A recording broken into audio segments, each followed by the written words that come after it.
আজকে শাকিব খানের তুফান ছবি সম্পর্কে একটা ভিডিও দেখলাম। তো ভিডিওতে মূল আকর্ষণ, কমেন্টে পড়ে দেখলাম যে মূল আকর্ষণটা শাকিবকে নিয়ে যতটা না, কমেন্টে শাকিব খানকে নিয়ে যতটা না বলা হয়েছে তার সাথে বেশি চঞ্চলের জন্য আগ্রহ দেখাইছে। এখন কথা হচ্ছে যে তুফান ছবিটা যদি তুফান তুলে তাহলে সেটা চঞ্চলের কারণেই হবে।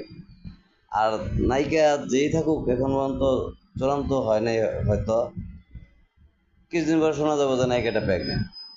কারণ সাহেব খানের চরিত্র এইটা, সে বিয়ে করবে না কিন্তু বাচ্চা দিবে।